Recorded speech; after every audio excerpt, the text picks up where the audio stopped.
I certainly didn't choose this. It chose me. I've been doing this now for, I guess it's 7 years. So if you'd asked me 10 years ago, would I be doing this? Absolutely not. Welcome to the global phenomenon, Surviving the Survivor, where we're all just trying to survive in a rough world. What's up, STS Nation, and welcome to another interesting episode of Surviving the Survivor, where we bring you the best guests in all of true crime.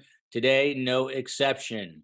It has been 7 weeks and 3 days, and now Moscow PD, the Idaho State Police, and the FBI believe that they have their killer, 28-year-old Bryan Kohberger. I want to remind everyone that Bryan Kohberger is presumed innocent until proven guilty in a court of law. Without further ado, please meet our two esteemed guests this evening. Barbara Rae-Venter is a New Zealand-born American genealogist, biologist, and retired patent attorney, best known for her work helping police and investigators identify Joseph James DeAngelo, better known as the Golden State Killer.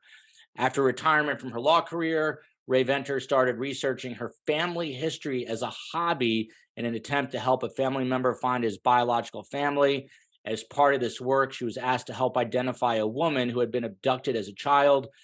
Her efforts in this case eventually identified Terry Rasmussen as the suspect in the Bear Brook murders in New Hampshire. In 2019, she was included in the Time 100 list of most influential people, and in 2018 was recognized in Nature's 10, a list of people who mattered in science by the journal Nature. Obviously, a very impressive resume. She's also author of I Know Who You Are, How an Amateur DNA Sleuth Unmasked the Golden State Killer and Changed Crime Fighting Forever, which you can get on Amazon. And the gentleman who joins us is Agent Scott Duffy. He's the director of Wilmington University's Criminal Justice Institute. He's also a retired FBI special agent out of the Wilmington, Delaware agency. He worked violent crime matters, gangs, bank robberies, and fugitive task force cases for 20 years before being promoted supervisor of the violent crime task in Wilmington, Delaware. Prior to the FBI, he served 5.5 years as a Pennsylvania police officer. Impressive guests come with long resumes, so I'm glad you guys stuck it out with me. Couple of housekeeping notes. Please follow us on Insta, Facebook, Twitter. On Twitter, we are at Podcast STS. Hit us up on Patreon. We're doing our first event this Thursday night with my lovely mother. As my 8-year-old daughter says, hit the like and subscribe buttons. And a programming note, on Thursday morning, you will have Kerry Rawson, who is BTK's daughter, and she's going to be interviewed by Ann Burgess and Gary Bricado, who were just on the program. They're coming back to talk to her. As I like to do at the beginning of every show, the victims' names in this Idaho case. Let us never forget those young lives lost way too soon. Madison Mogan, 21. Kaylee Gonzalez, 21. Xana Kernodle, 20. And Ethan Chapin, 20. May their memories be a blessing. And on to the latest news in the case. Agent Duffy, to you first today. We had a court hearing. Bryan Kohberger came in there in his red corrections uniform, shackled at his feet and hands. It was an extradition hearing. He had to sign a waiver in court. Anything at all? It wasn't televised, but did anything stand out to you today? No, I think it was a pretty standard course. After many days, a holiday weekend to boot. And just like his attorney had stated that the likelihood is there won't be a fight, right? An extradition to stay in Pennsylvania. So it will move a little faster than what I think people were expecting. So they have 10 days to bring him back to Idaho. Do you suspect it'll happen within a quicker time frame than that? And also, this probable cause affidavit is going to remain under seal. That is SOP, I take it, standard operating procedure. Yeah, especially after hearing the Idaho authorities pretty much stating the strict adherence to Idaho laws. So unlike other states where we've seen similar cases, not similar cases, but cases that have gained quite a bit of attention, where there's a lot of information coming out soon after an arrest. But in this case, we'll still have to stay tuned.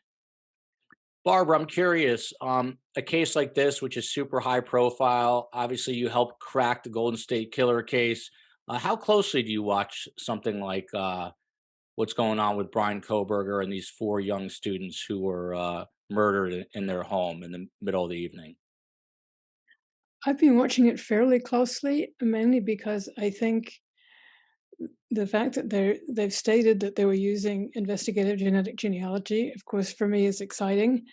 It has not been used a lot in current cases.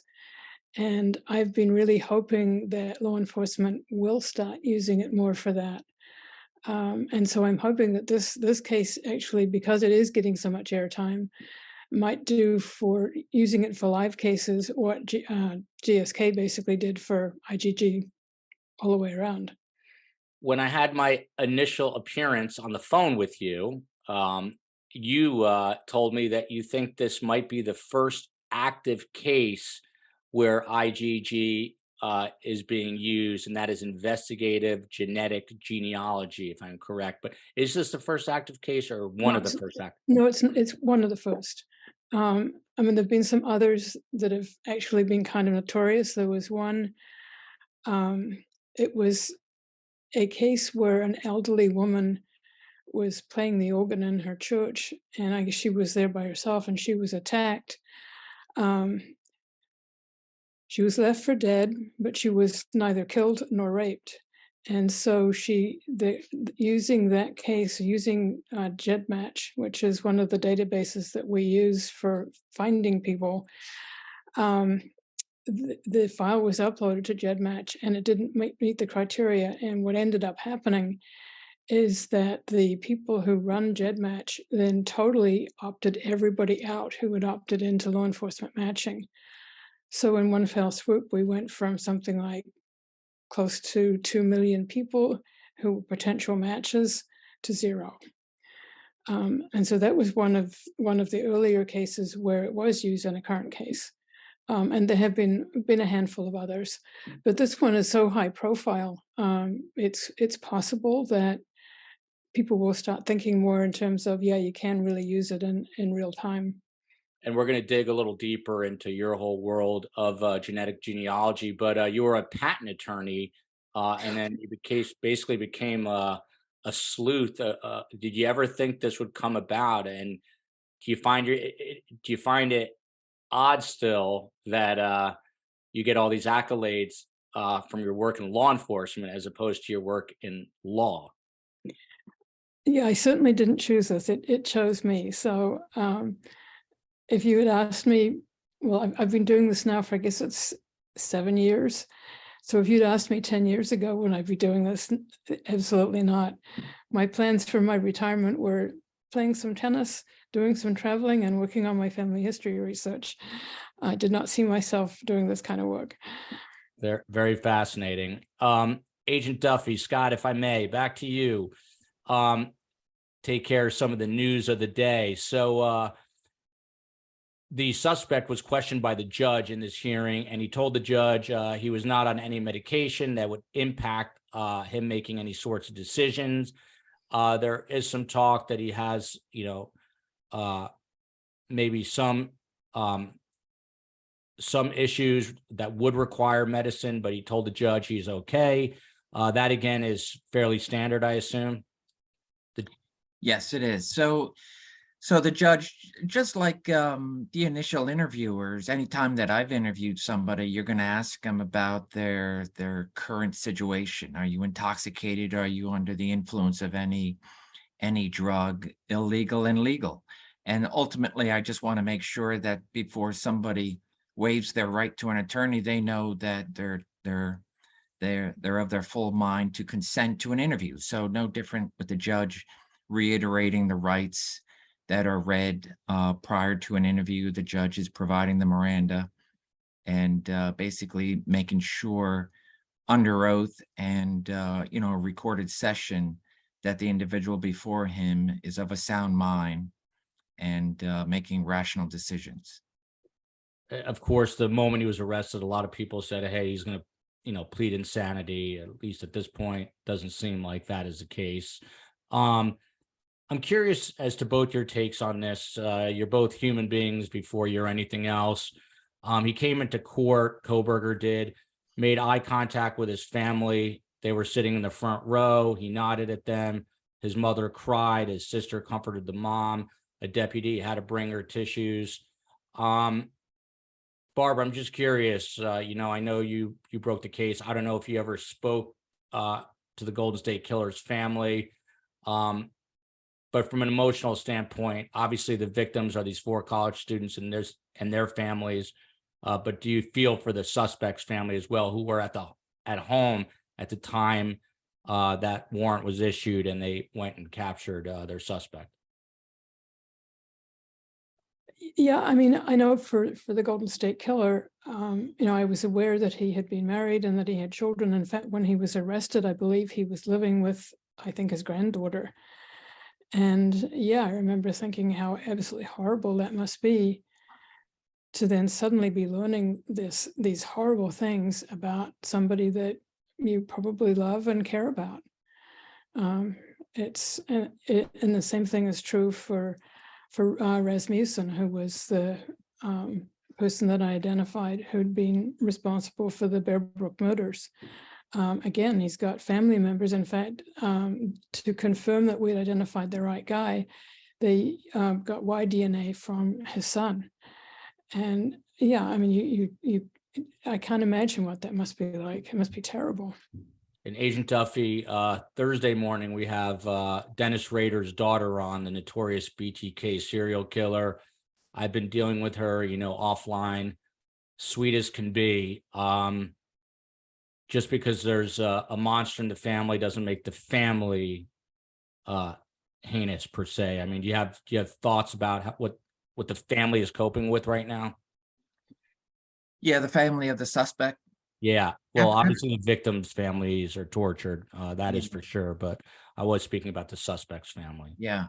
Yeah. This is, I think, a very difficult avenue to go down. But having, as an interviewer, right, my job is when I get involved in a case and investigation, I know that the goal line is ultimately justice for the victims, those that are in the courtroom, and if it's a homicide or somebody that can't be there, obviously for the victims that can't be, providing their voice. But as an interviewer, my job is to get a real sense of who the suspect is. And I'm not jumping into the facts of the case. I want to know a background of the person I'm talking with. And it all comes down to rapport.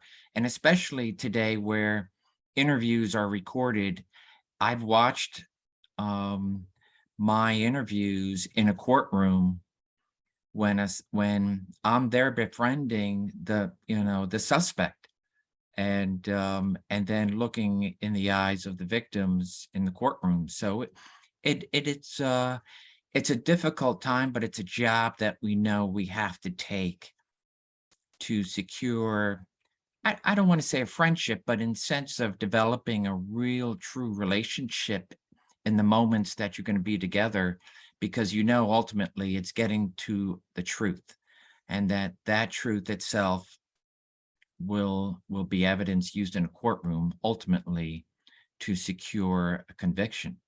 So yes, I know that there are families, even the suspect themselves, they're human beings who have done horribly wrong, and it's a matter of paying the penalty, paying the piper, and getting past that, and hoping that I'm that middle ground between one side to the next.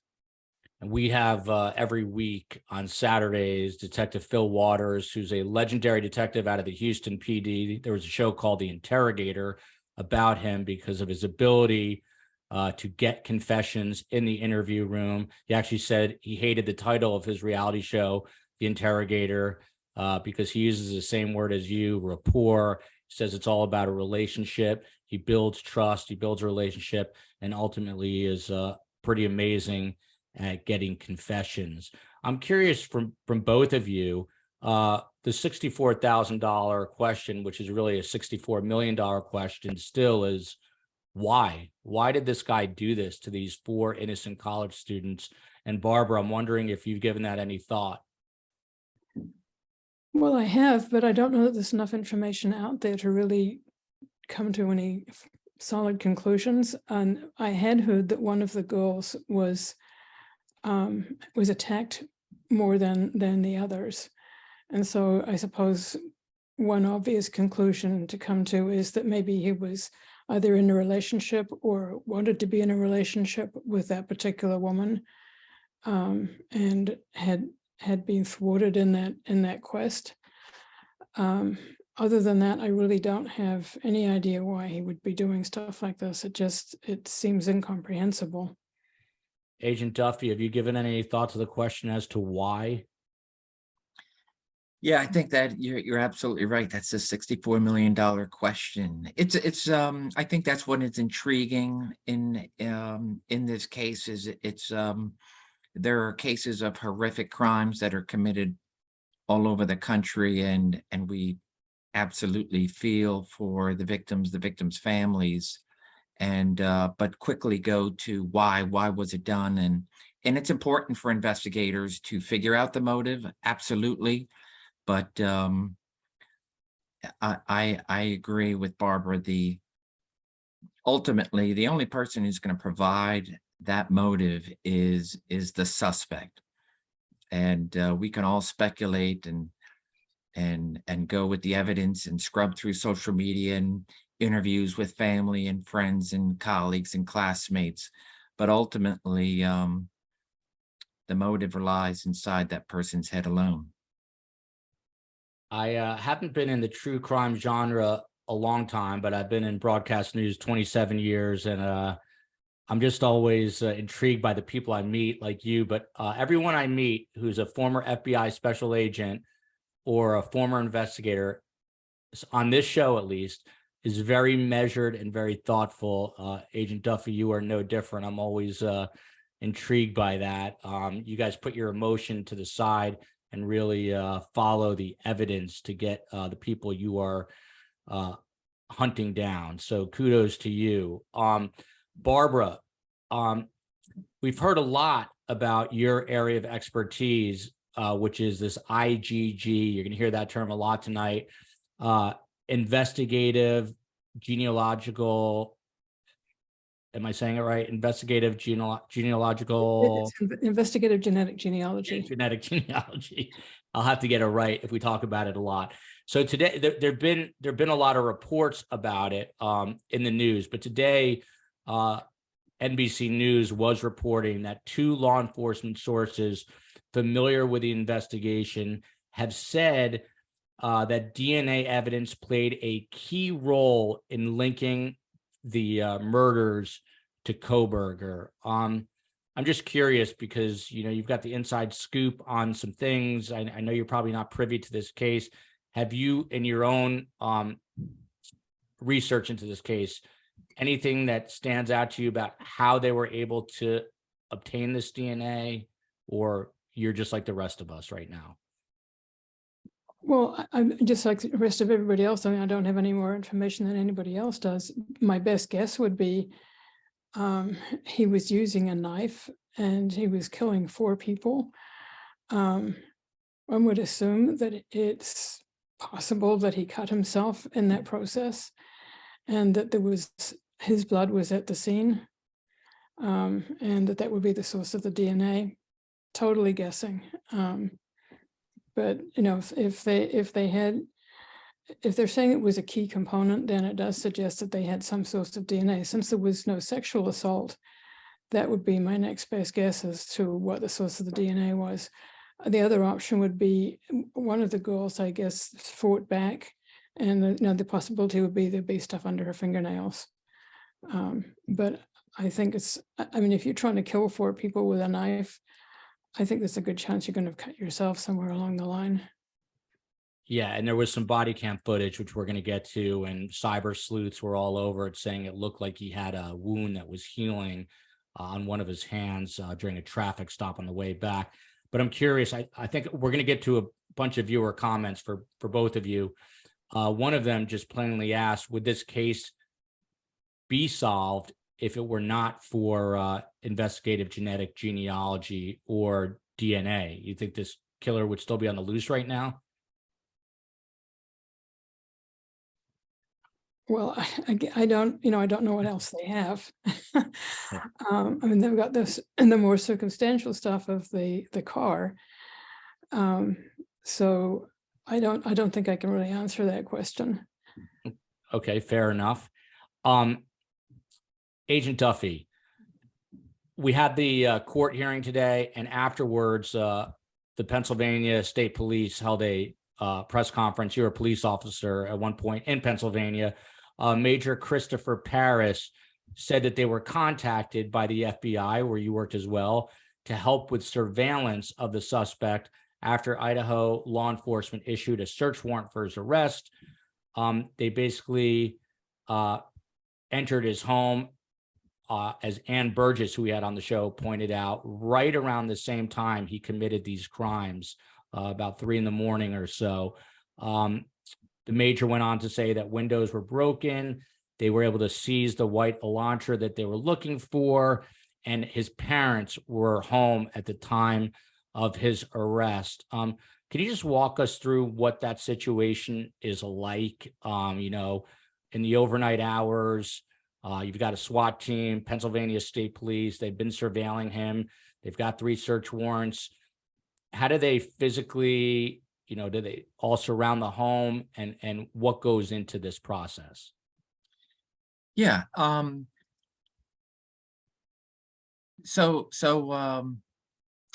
As from my understanding from the news reports, and I think a lot of these inside sources talking to different individuals, the FBI is involved in several different ways, and to provide overall assistance, crime scene, and analytical work, and scrubbing through all sorts of databases and whatnot. There's a host of technological cell phone or cell tower dumping and so forth.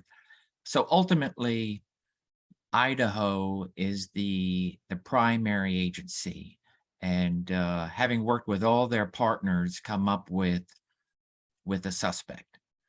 And whatever evidence that they have obtained, even though 6-7 weeks seems like a long time, it's not when you're talking about the work that was 24/7 put into this, and being able to, in my opinion, solidly put something together to say this is our guy, this is our suspect, and we have a warrant. And so the FBI then can say, hey, so you're talking from Idaho, or the state of Washington, where it was, what, 10 miles or so away. And at some point, they make a decision that is, let's follow him and get eyes on him. And if the information is true that they were following him from his residence out in the state of Washington to Pennsylvania, that takes a lot of support, a lot of resources, and the FBI would provide those, both air and land. And ultimately, then making a decision at some point to make the arrest at the residence. And there could be a couple of different reasons as to why a specific time and date is chosen, if they had the warrant there for a couple of days. I don't know. However, there's also the decision to make the arrest in mid hours of the morning. So you're talking 3 a.m. That takes some extra effort to advise a court, hey, we want to effect a warrant. Typically, a warrant is, when I would do search warrants, I would do them 6 a.m. 6 a.m. was the time that I was allowed to go and either do a knock and talk or to do a SWAT hit. And that is forcible entry, right? And so if you're before 6 a.m. or if you're after a certain hour, like 10 p.m., and you're getting into those hours, you have to show some sort of extra, whatever that extra is, exigent circumstances. Usually life is involved, life or death, or for fear of losing evidence, right? And so a judge is going to sign and say, okay, you can effect this warrant. It's a special warrant. So ultimately, all those decisions go into play, and to effect effectively a SWAT hit, which is, an elite unit. It is a unit of highly trained individuals that do this training every day, and to do it in a way that they're going to be able to get the suspect in custody without further injury to himself. For, if they might have had information that he was either going to flee or cause danger, who knows? And also to protect those inside the house. So it takes a lot to figure out who else is in the house, siblings, pets, etc. And so it's a very fast moving. Once it's decided to do a SWAT hit, it's very fast moving, and they know exactly. They've already done their surveillance to figure out which room he's in, and who's possibly in what other rooms. And I assume they went in with like a battering ram, just barged right in, right? Yeah, if they didn't do a knock, then yes, it would be forcible entry. And as you had said, that if they had said they had broken windows, there's a reason for breaking those windows. They're going in simultaneously, multi sides of the residence, possibly with flashbangs, which are basically just to shock everybody into where they are able to go in and secure their suspect. That's their main goal: get the suspect out of the house as soon as possible. If you're dead asleep and a flashbang goes off, I assume you wake right the hell up, but you're frozen probably, right? Oh yeah, you're absolutely overwhelmed with. I mean, the whole idea of a flashbang is to overwhelm your senses, to absolutely wake you up, but at the same time, put you in such a sense of shock that you don't know what you're doing. It's like waking up from a bad dream, falling out of bed, and not knowing if you're in your house or if you're in a hotel room or wherever else you may have been. You are totally in shock and not aware of your surroundings. And that benefits law enforcement to get to do what they need to do. And that's ultimately secure the suspect. And we are getting back to Barbara and IGG, investigative genetic genealogy, in just one moment. But one other interesting piece of news that came out today is the public defender for the suspect came out and said that both he and his father, while driving back, weren't pulled over once, but were pulled over twice, and in a rather short period of time in the state of Indiana. And there was body cam footage released today. They're driving this white Hyundai Elantra that there's a bolo out for, and they're coming from Idaho, which they were presumably asked about. Agent Duffy, does it surprise you at all that more action, and I'm not trying to point the finger of blame, but that no one put two and two together during these two traffic stops? Yeah, so there you have very limited information coming out from Idaho, right? Typically, so with that information at hand, I would surmise that the warrant is not yet in effect, that the warrant either hasn't been signed by a judge, and so thereby law enforcement, let's just say he's being surveilled even during those traffic stops, that a warrant is not in effect. If a warrant is not in effect, it's not signed. That would also mean that a warrant is not an NCIC. An NCIC is the national database to where if a warrant is signed by a judge, it is then placed into a computer. So that way, if somebody is stopped, pedestrian stop, typical investigative detention, or a traffic stop, where a police officer would be conducting an NCI check, especially if somebody is traveling in interstate.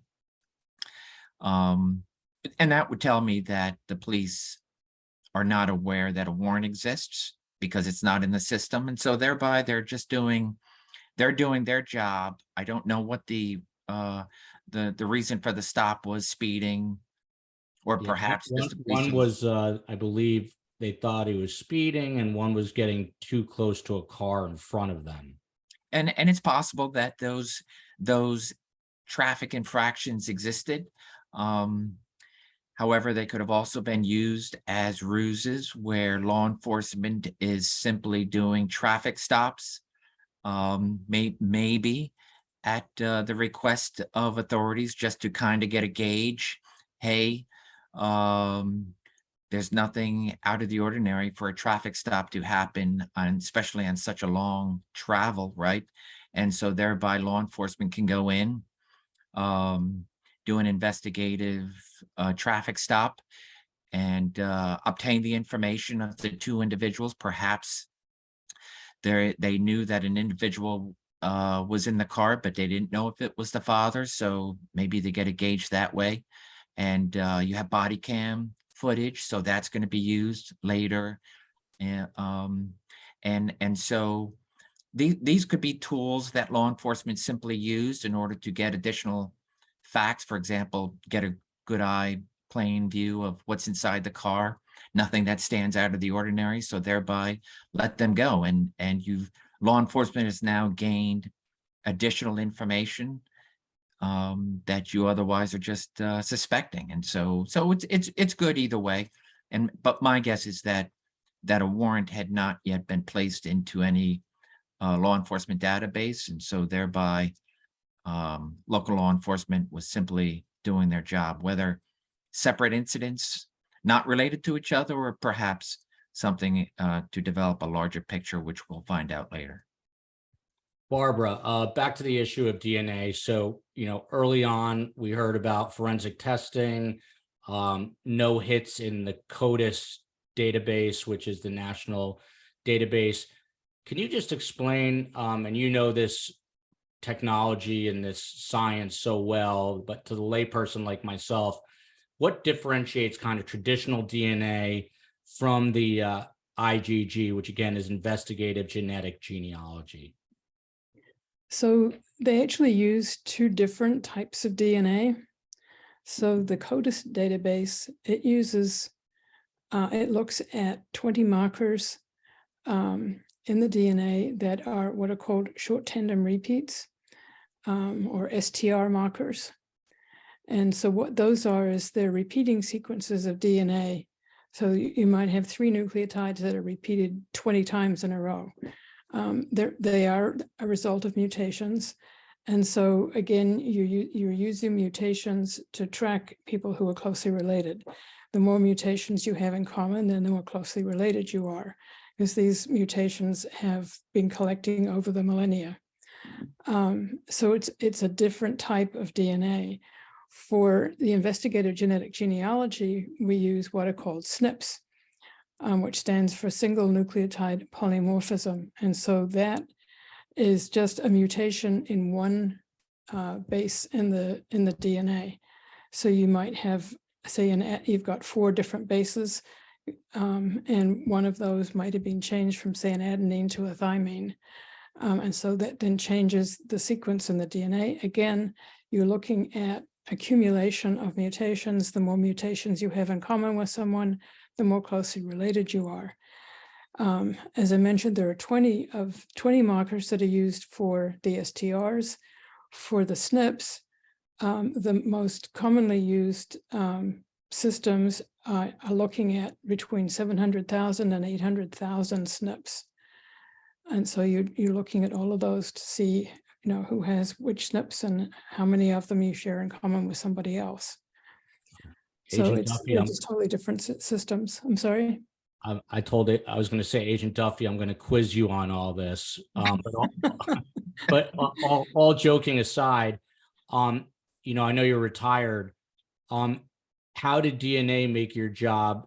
And specifically, I don't know if you ever dealt in a case with IgG, but DNA and science is obviously making the job of the investigator a lot easier, correct?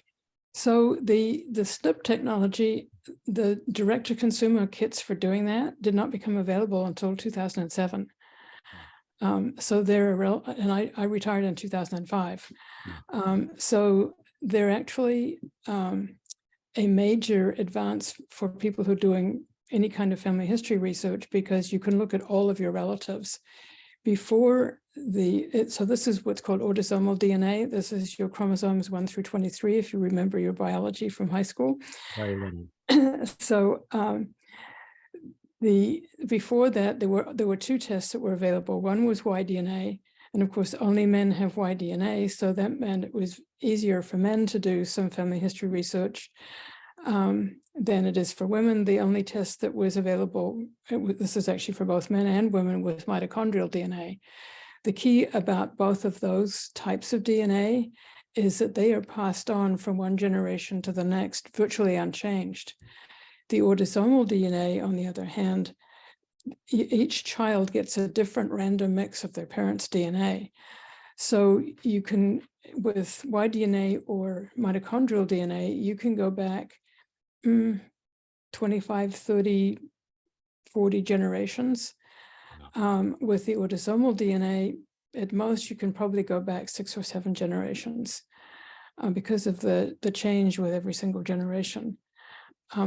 So if you think about it, if say you've got some siblings, you've got black hair, I don't know what color your eyes are, let's call them green, and you have a sister who's got blonde hair and blue eyes, the reason that you are so different is you have gotten totally different DNA from each of your parents. You've each gotten 50% of your DNA from each parent, but you've got a different random mix than your siblings did. So that's what makes it actually really powerful for doing the type of work that we're doing, because you can really zero in on individuals. So when you're doing this, you may end up with one suspect. More often you end up, most of the time you're dealing with male perpetrators. So you may end up with brothers as being your suspects, or even sometimes cousins. But most of the time you're in one particular family group. So it's very, very specific as to who you're looking at. And Agent Duffy, to you, you're retired now as well. I mean, you're teaching, but how did DNA and IgG, and I don't know if that was used in any of your cases, but how is it changing the law enforcement game and solving crimes? Yeah, so on the latter, IgG, I have not had the chance to use it in any of my cases. And as Barbara had indicated earlier in the program, she knows better than I, but so I was educated tonight. I had not known that IgG was used in active cases. And so even for somebody like me, it was something that I knew was being used in cold cases and providing great leads in law enforcement, and had gone to many different seminars and sit in to see just how impactful they are. But with regards to DNA, it had really become vital in our cases, and so ultimately forensics, old school, was if you have a fingerprint, you're great. And having worked many theft cases, robbery cases, and some homicide cases, it was ultimately, hey, do we have a fingerprint on anything? And then to run it through a database, and then to realize as the databases went from, in the early part of my career, it was, hey, what states do you believe your suspect lived in? Because then we'll physically ask those states to do a search of their database. And then, of course, with IAFIS and having a national database, right, where everybody feeds into. So these are just amazing resources for law enforcement to advance, including the technology with cell phones, right? So as we all have DNA, is there anybody that doesn't have a phone early in life? And so we have these things, and ultimately it's science that is doing a fantastic job in aiding law enforcement. And so especially before I retired, I made sure that I made quite a few trips to our Quantico DNA laboratory, and I was just always amazed at the different things that always seemed like was on cutting edge. From a law enforcement side too, there were good cases that were made without DNA, without forensics, simply because they weren't there, or we didn't have the tools to do a little bit more of a deep dive. But I think that also hurts too, because good cases can still be made without the forensics, but I think it's a little bit more difficult to put forth to a jury today. That is definitely a tall hill to get over. Interesting. So technology is really advancing, it sounds like, and advancing law enforcement's capabilities to apprehend their suspects. Barbara was kind enough to send me a little information ahead of the interview, and I found this statistic mind-blowing. It's a little on the lengthy side for TV purposes, but bear with me here.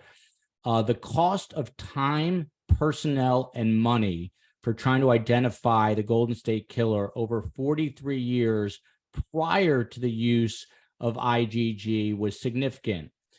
15 agencies were involved, 650 detectives and agents worked the case, 200,000 man-hours were used, $10 million was spent, 300 people were swabbed for DNA, and 5,000 people were put under surveillance, which resulted in 0 suspects.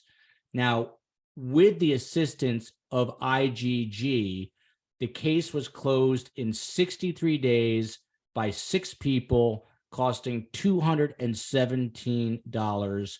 1 suspect was found. It sounds like this could put you out of business, Scott, but Barbara, that's very impressive. Why so quick? Why so cost effective? Well, you're comparing taking a very specific tool against totally non-specific tools. The $217 was for the purchase of 1 consensual DNA kit. With the GSK, we had horrible matches starting out. And so when we built out some trees, we wanted to make sure we were actually heading in the right direction. And so we actually tested somebody who was a close relative of one of the people who was in our tree. That looked like this might be the right path to go down. So that was the $217. The 63 days is a little bit, it isn't telling the whole story. I mean, we were basically working around the clock, and there were 6 of us doing this, because the person who'd been the main detective on the case, Paul Holes, he was retiring, and so we were trying to solve the case before he retired. I think we missed by like 3 days, but we were quite literally working around the clock. I mean, I was putting in huge hours, 14, 16 hours a day, building trees and trying to go through stuff and figure things out. We finally got a decent match, which then allowed us to go forward, and plus the consensual kit, and suddenly we knew who it was. So it's actually impressive that, as Scott said, the amount of time it took to identify somebody in the Idaho case is actually fairly quick. And as I said to you in my note, I mean, you're looking at, well, people are used to watching CSI, and you watch the show, and they're running their DNA and the DNA results come back instantly and the case is solved. That isn't how it works. First of all, you have to identify your source of DNA, and let's just say for argument's sake that it was blood. They have to extract the DNA from the blood. That can take, a little bit of time to do that. Then you have to run your analysis to get your SNP profile. The SNP profile, even when you super fast track it, we did that with the consensual sample with GSK. I think it still took close to a week to get those results back. And then once you've got your SNP profile, then you have to upload it to one of the databases, GEDmatch or Family Tree DNA. And then, of course, once you get your matches back of people who share DNA with whoever your suspect is, you then have to build the trees. And, depending on how good the matches are, that can also take a while. So it's actually really impressive that they were able to identify somebody in did we decide it was 7 weeks? That's really pretty good. So many avenues to go here. At one point, you told me you ran into an issue where you came upon identical twins. So it's not like foolproof. What happened there? Well, in that one, we were fortunate in that we could place one of the twins. He lived like within a few feet of where the rapes had taken place. There was a rape homicide and a rape, I think, and he lived quite literally over the fence from where they took place. So I believe in that case, actually both twins were arrested, and then they then were able to determine that one of them could be placed at the scene and the other one not. So I am definitely slow on the uptake. I know Agent Duffy is a lot sharper, but I'm just curious. So, and I know we can only speak in hypotheticals, but in this case of the Idaho 4, let's presume that there was blood left, and this is a hypothetical, I'm making that very clear, that there was blood left at the scene, and they believe it was from the suspect. Can you just walk us, Barbara, through where do you pick up, you, meaning the IgG expert, from there? How do you move forward from there? So I pick up typically after the SNP profile has been created. So depending on the client, I may be involved in helping them choose a lab to actually do the DNA extraction and to prepare the SNP profile. But where I actually start working on the case is once we have the SNP profile, and then I'm uploading that to GEDmatch and to Family Tree DNA to look for people who share DNA with our suspect. Very fascinating. Agent Duffy, we're going to get to questions and comments in 2 seconds, but there's a woman named Ann Taylor. She is the chief public defender in Kootenai County, Idaho, and her job is to now defend Brian Kohberger. That is not an enviable task. It's a little out of your purview. You're a former FBI guy, but what does this public defender need to start to do to defend a guy that there appears to be a preponderance of evidence against? Well, first of all, she'll be privy to a lot of information that the public doesn't have, right? And so she'll know right off the bat once she's provided what we call discovery. And I don't know Idaho law with regards to discovery. I will say in the federal realm, we pretty much provide everything up front and earlier than later. With that being said, it's once you go through everything that law enforcement has turned over, Jen, you're looking at, hey, what is the evidence? Okay, so I've heard all the experts, I've heard all the conjecture and whatnot, but ultimately now I see an affidavit and I see the supporting documents, all the police reports and the lab reports. Does this point to my suspect or not? And so this attorney, like any other defense attorney I have gone up against over quite a few years, they're looking for anything and everything that they can expose as a weak link or something that they hope will bend or break. Things as simple as typos in police reports. They can turn a typo into the one who wrote the report is sloppy. And if they're sloppy writing a report, what's to say they weren't sloppy when they were inside a home collecting evidence, transferring evidence? So it's amazing what somebody can go through. But ultimately, it's a tall order, right? This is I don't envy any defense attorney, especially of such a magnitude of a case. But if the evidence is there, then it's up to the attorney to figure out what can I do that's best for my client, and start talking early about some sort of negotiation or plea or something. And I can already see them, meaning the public defender there, making it a point that this was a quote unquote party house. There was a lot of people in and out. Her client could potentially have been at a party there. All kinds of ways to muddy the waters, right? To create that reasonable doubt already for a potential jury pool. Yeah, absolutely. It's and this is where Idaho really, there's strict adherence to no press conference with regards to speaking of the evidence, right? It's really just, hey, a suspect was named and the suspect was arrested, and stay tuned.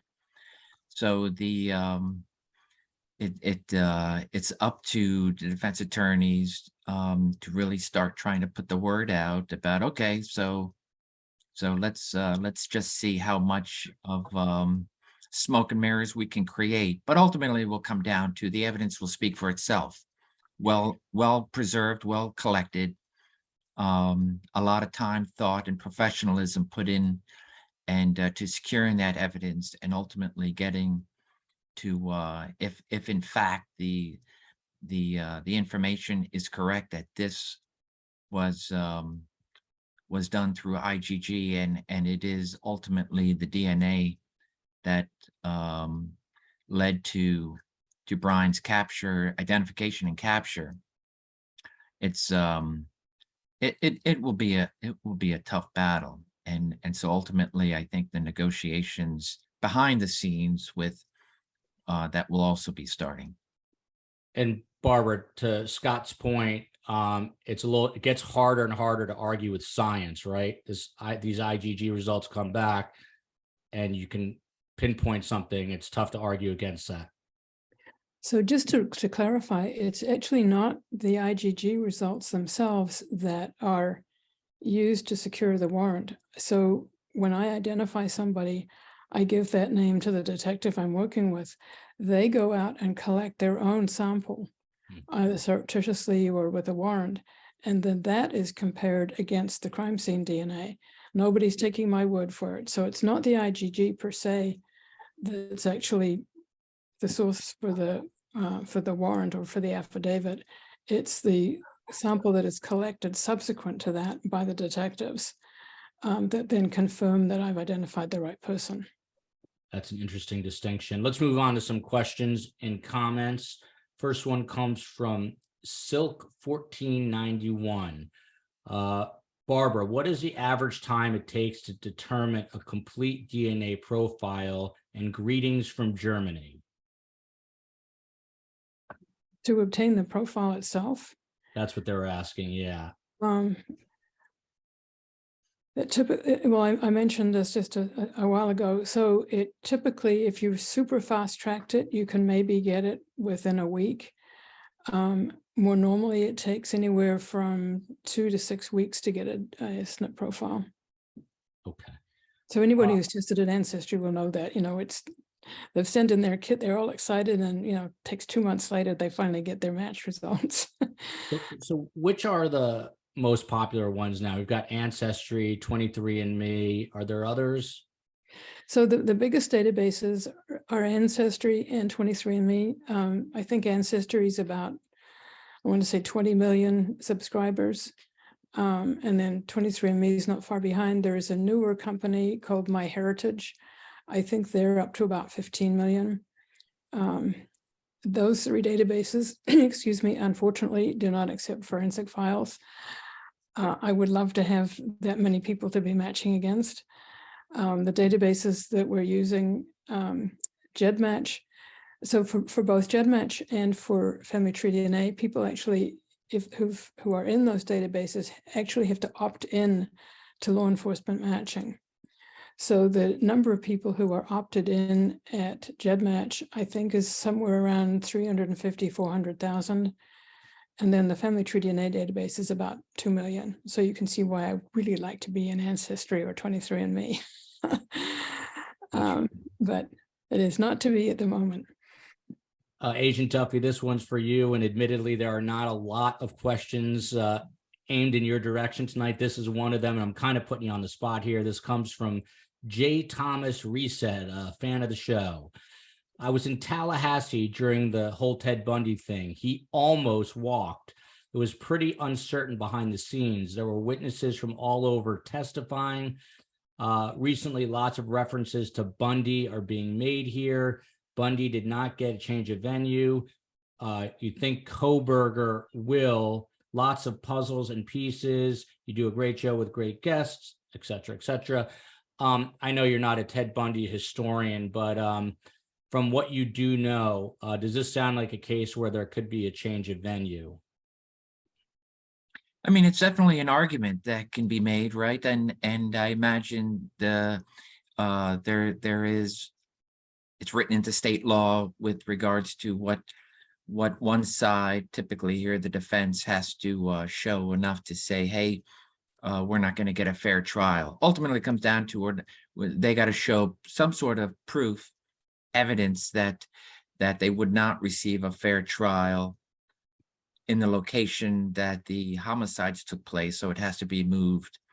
But you know, it's already you have an individual that is not from the area, right? And so, you know, it's you're talking about a major difference. It's I don't know. It's a crapshoot, but I think venues are not often granted. I don't have a stat in my head, but I would say less than not happening. It's a tall order, and ultimately the victims are, and the families of the victims, more importantly, have a right to attend a trial, and they shouldn't have to be put out unless you can really show that a jury pool there has been tainted to such a high degree. And this is where I laud Idaho for doing what they're doing. They're really tight-lipped, and so even though I think shows and law enforcement and experts of the like are speaking of this, there are no facts being spilled, and so thereby I think Idaho being tight-lipped will ultimately result in the case being where it should be, right, where the families of the victims need to be. For a small police agency that was getting a lot of heat, I'm talking about Moscow PD, it seems like they're doing a pretty damn good job, so kudos to them. The next comment comes from Shelley Raposa. Barbara, this is your area of expertise. Question: is there a downside to submitting a DNA profile to 23andMe, Ancestry, etc.?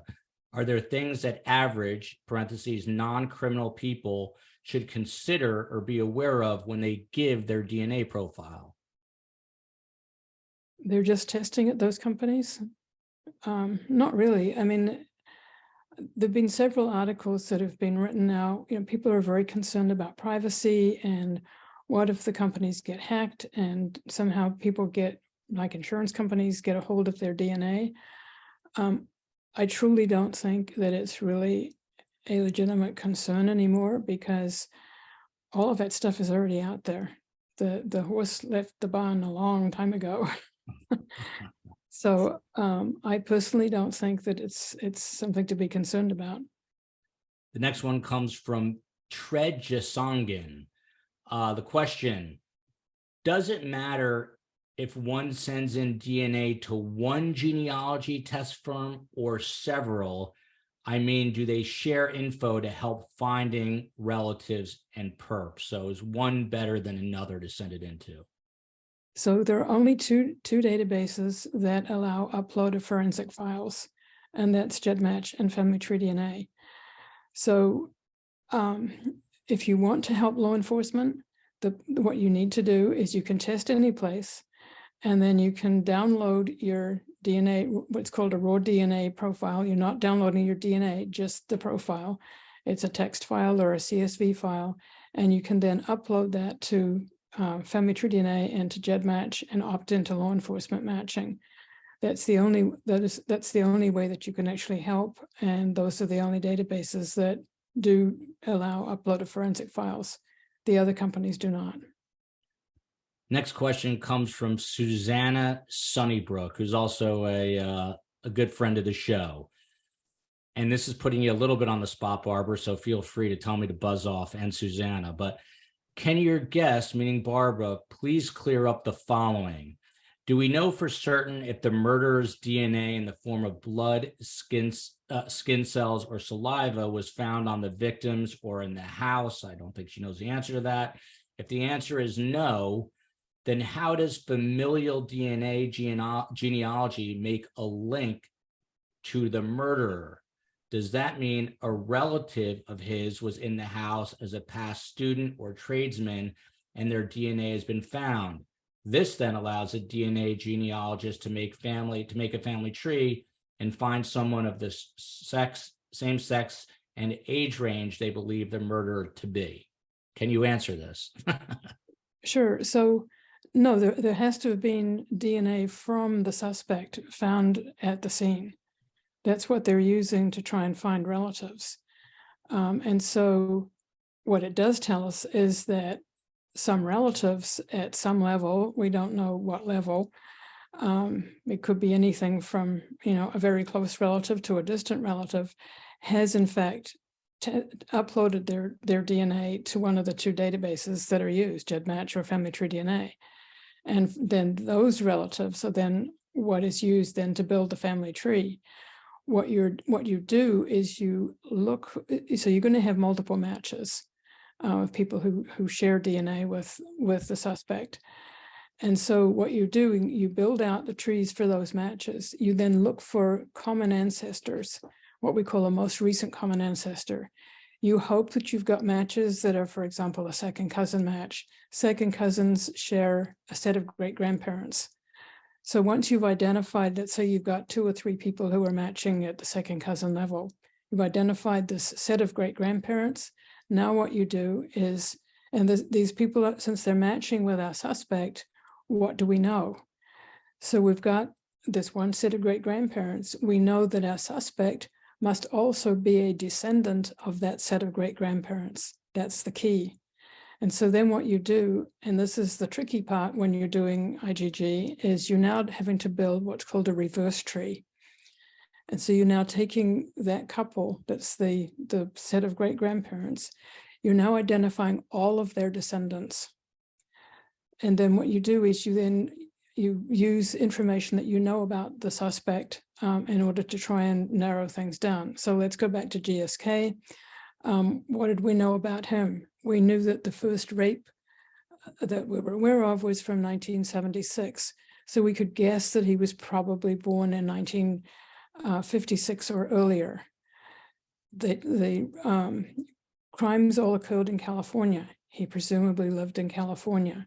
So just even taking those 2 pieces of information, you can narrow down your list of people that are the descendants of that common set of great-grandparents. And in fact, when we did that, in that case, we ended up with a list of 9 men. And so something similar will have been done here. You're looking for, you can guess at how old the person who's the suspect probably is, probably somebody who lives in the vicinity. Either in Utah, you would also look at the surrounding states. And so you're doing the same kind of thing. So you're not at all relying on the fact that somebody who's a relative has been in the house. You don't care about that. You've got the DNA from the suspect, but it's then allowing you to pull out of the database people who are relatives and use them to build a family tree. That's all you're doing. The key is finding the common relatives. The lead detective in this case, who wanted to find this guy before he retired, did he reach out to you? Did you reach out to him? How did the two of you, the detective and you, develop this relationship? It was kind of a convoluted trail. So as you mentioned, as part of my resume, I had originally worked on a case that was to identify a little girl she's now a woman, but she was abducted when she was 6 months old. And so my task was to identify who she was. She had obviously no idea who she was or where she was from. She had ultimately ended up in San Bernardino in California. So I was able to identify her mother as a woman called Denise Bodan from Manchester, New Hampshire. And it turns out that Manchester, New Hampshire is only about 20 minutes away from Allenstown, New Hampshire, where the Bear Brook murders took place. And so I'd also identified 5 brothers as potentially who the father was for this little girl. And so it turned out, though, that her grandfather was still alive, or is still alive. And so we asked him, so who is, and she was using the name Lisa. So who is Lisa's father? And he says, Bob Evans. Well, Bob Evans was not one of the names I'd come up with for the name of the father. And on a hunch, the detective in San Bernardino sent a picture of the man who had abducted Lisa to the grandfather. Yes, that's Bob Evans. So suddenly we knew how he had gotten a hold of Lisa. He'd been her mother's live-in boyfriend. Well, he had actually gone to prison in California for killing his common law wife and burying her in the basement of her home under 200 pounds of kitty litter. So there were some similarities in the MO between that murder and the murder of the 4 people in New Hampshire. And so the New Hampshire State Police then started looking more closely at this Bob Evans, and he had something like 13 or 14 aliases. And so anyway, they eventually decided that he, in fact, was the killer. Well, we didn't know who he really was, but I had remembered that California autopsies its deceased prisoners. And he had died in prison in California, and I think it was 2010. And I was able to get a hold of a blood card from his autopsy and identify who he really was. And he turned out to be this guy, Terry Rasmussen. And so then, of course, we could then backtrack and look at other stuff. So the murder of the common law wife was in Contra Costa County in California, which is where Paul Holes was. So Paul Holes and the detective in San Bernardino knew each other. And so they were chatting on the phone, and the detective in San Bernardino shared that we'd solved who Lisa was. And so next thing I know, Paul is calling me and asking me if I would help him with one of his cold cases, which then turned out to be the Golden State Killer. Wow. What a story, right? Let me say this. I don't know much about anything, but anyone with 200 pounds of cat litter is suspicious to me. I'll tell you that. Wow, what an amazing story. You heard that first here on Surviving Survivor. Next comment, Scott, this one's for you. Tina Eden. Thank you to everyone on the panel and our very thorough moderator. What surprises me is that this man, meaning Kohberger, was only in the area for 3 months or so before committing this act, which was a violent, hideous quadruple murder. He acted quickly. I had assumed that the person who did this would have known the victims for at least 2 or 3 semesters. So, Scott, does it surprise you that he was there for such a short amount of time and was able to commit this really hideous crime? No, that doesn't shock me. I don't think the crime was, I might get myself in trouble, but I don't think the crime was well thought out. I do think and Moscow put this out earlier that, hey, the community at large really has nothing to worry about.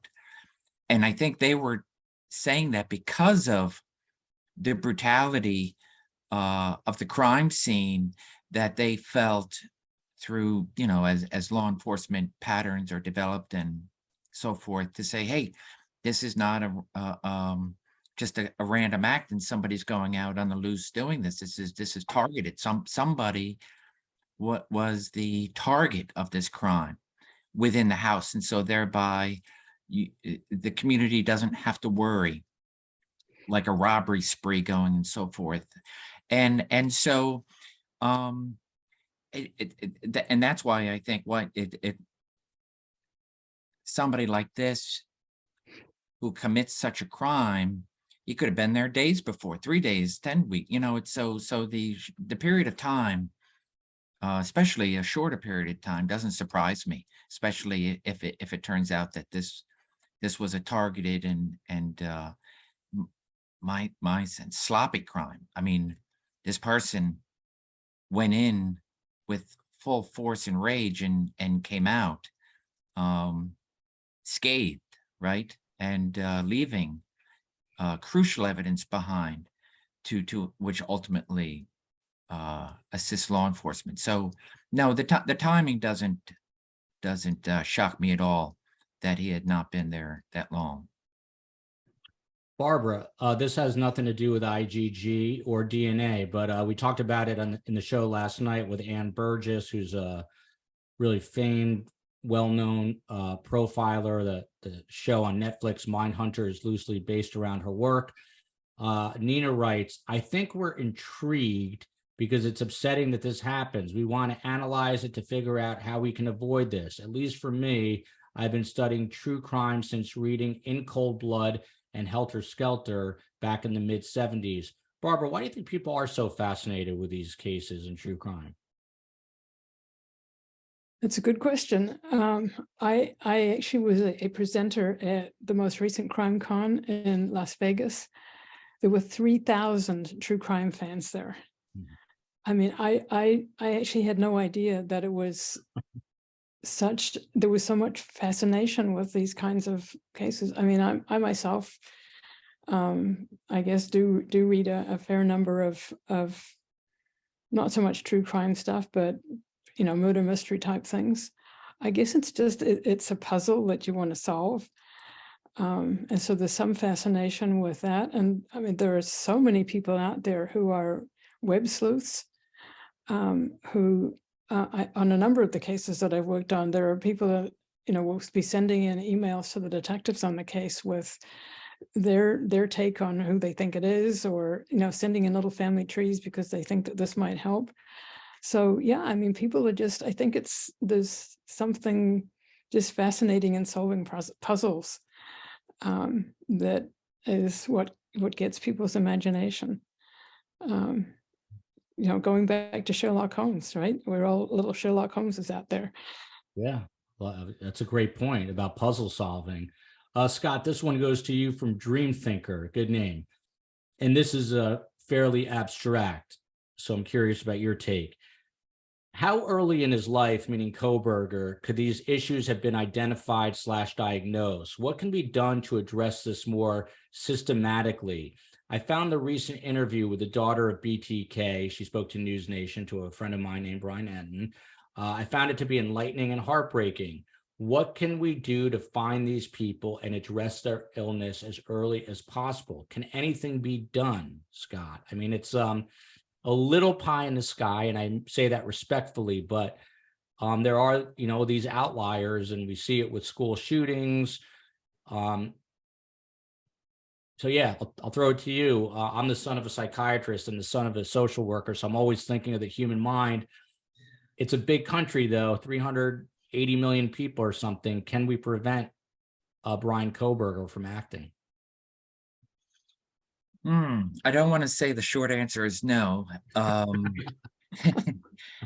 think just like IgG, DNA, technology, development of evidence science, bringing forth some great tools, I do think we are catching up.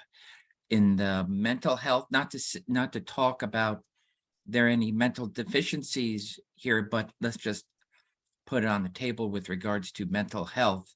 And to I think it's necessary to say that there are many people right on this planet Earth that suffer from one thing or another, an oddity, whatever you want to call it, but would never hurt a fly, would never cross that path into criminality, and they'll live a life quietly and never be known, etc. Right? But then cases like this, and as you mentioned, the school shootings, I'll go into mass shootings or mass incidents as these violent occurrences, whether the machete attacker on New Year's Eve, in New York City, and the like, of these people that just all of a sudden seem to come out of the dark and create a very violent act. Yes, there are indicators, absolutely, and that's like the Mind Hunter and the behavioral science unit, when it was started. Some very thoughtful people back in the 70s said, there's something to this.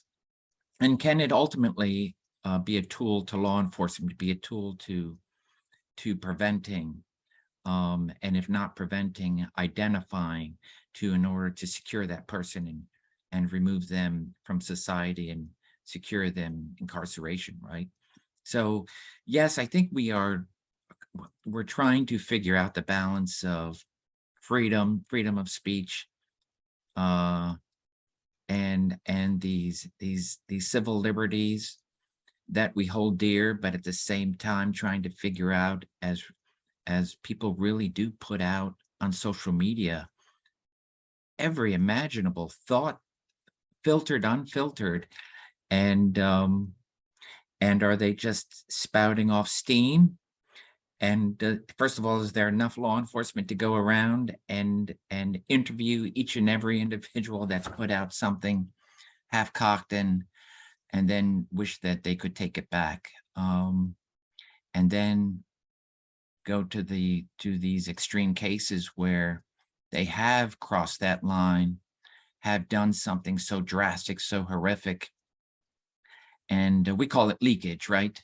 Ultimately, you go back and say, they had talked about it. They said they were going to do it, or talk to somebody at a bar or somewhere that a witness is able to say, somebody said something.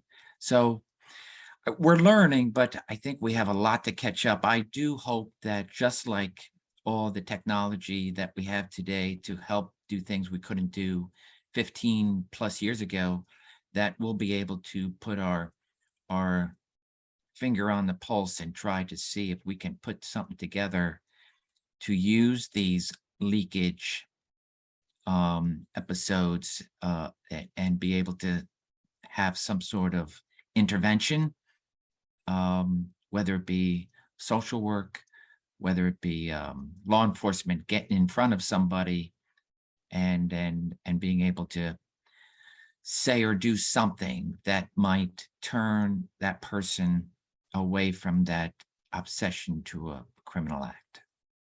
Take one last comment and then some closing remarks, and we will wrap the show. So this one comes from Doe Ebert, and I thought that this stopped me in my tracks, pun intended, as you're about to hear. Out of all the channels covering the Moscow murders, nobody mentioned tire impressions. I'm sure police followed footprints leaving the house leading to an area where Brian Kohberger parked, hence finding tire prints that can be matched to the killer's car. Back to you, Scott. What do you think of this? I haven't heard anyone talk about tire impressions. People talked about no blood trail, but can we pretty much guarantee that law enforcement was looking for these tire impressions? Oh, sure. So if what I remember, it was snow covered, right? Yeah. So you have and of course we know, whether it be footprints, tire prints, and the like, all great forensic tools that are used. There's no doubt in my mind that law enforcement utilize those tools to take to take some of that evidence. And again, this is where I really do believe there is a tremendous amount of evidence Idaho has to be able to have secured a warrant and move forward with the prosecution. And I think it will entail, for example, the picture of the white Elantra that we saw. It was an okay picture, but I'm going to bet that law enforcement has far better pictures they were putting out, possibly even partial tag information, because you know, the white Elantra, a white Sonata, and a white Accent are very similar looking. They knew, hey, there's a white Elantra, and it just so happens, right, that the suspect has a white Elantra. So I absolutely believe tire prints, footprints, and the like have been collected, and it will be coming out as Idaho is allowed to release when they can. But yeah, I absolutely believe there's a tremendous amount of evidence that's been collected. Barbara, anything you'd like to add in terms of tire impressions, tire prints, hand prints leading to the killer's car from your perspective? I know absolutely nothing about tire prints. In terms of leading to DNA that could be used for your purposes, anything there interest you in regards to IgG that could be brought? I mean, anything deep from a DNA standpoint? Well, from a DNA standpoint, I mean, you can get DNA off of, I mean, you can do touch DNA. So fingerprints will actually have DNA. Any kind of, blood spatter, which I'm sure there has to be a fair amount of. The problem would be then trying to determine what is the killer's DNA and what is from the victims. So I don't know whether there are other things that might have been there with DNA in them. Maybe he tore his clothing, or in this clothing that could be tested. I don't know what else they might have had there. The man with the soul patch, who is articulate and soft-spoken, is retired FBI agent Scott Duffy, currently director of Wilmington University's Criminal Justice Institute, same hometown as President Joe Biden. He's a retired FBI supervisory special agent of the Wilmington, Delaware resident agency. He was also a Pennsylvania police officer. Scott, where does the investigation go from here? What should we look for in the next days and weeks? So he'll be arriving soon back in Idaho. And once he has his day in court, as far as I know, Idaho law will allow law enforcement to release the affidavits that were used both in search warrants and the arrest warrant, right? And search warrants that go the residences, both his state Washington residence, his Pennsylvania residence, the car, and those that we don't know yet. So the investigation is now in super fast motion because now you'll have court dates to meet, and the necessary evidence was secured to identify a suspect. Now they have to go through a ton of more information, especially as tips keep coming in. So their work is just beginning to ensure that this prosecution is solidified. They called Aretha Franklin the Queen of Soul. Barbara Rae-Venter is arguably the queen of IgG, investigative genetic genealogy. She helped crack the Golden State Killer case. She's a former attorney. She's been doing incredible work. She was included in Time 100's list of most influential people and was recognized back in 2018 in Nature's 10 as a list of people who mattered in science by the journal Nature. She's the author. Go buy this right now of the book, I Know Who You Are, How an Amateur DNA Sleuth Unmasked the Golden State Killer and Changed Crime Fighting Forever. Barbara, to you, how will DNA evolve over the next 5, 10, 15, 20 years? And will anybody ever be able to get away with a crime again as the science improves? Well, it would be nice if that was true. All of the time, I mean, even in the few years that we've now been doing this, so Golden State Killer was arrested in 2018.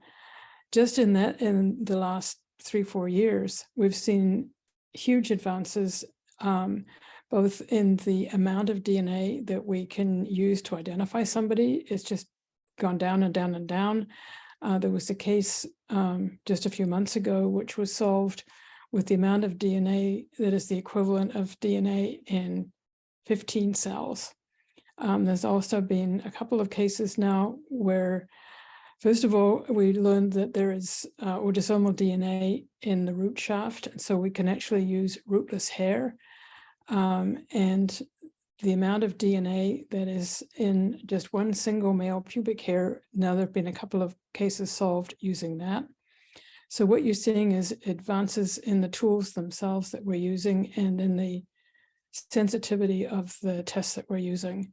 So I think that's one place to look. And then secondly, just more widespread use of the tool, particularly in current cases rather than just using it in cold cases. A wildly fascinating conversation. Thanks to both of you. A quick reminder, my dear mother is doing her first Patreon meet and greet this Thursday, 8 p.m. Eastern time here in Miami. Also a programming note, BTK's daughter, Kerry Rawson, will join Dr. Ann Burgess and Dr. Gary Bricado. That episode will be out Thursday morning as well. I want to thank Barbara Rae-Venter and Scott. You did yeoman's work today, both of you. Appreciate it so much. Scott Duffy, Barbara Rae-Venter. Love you, America.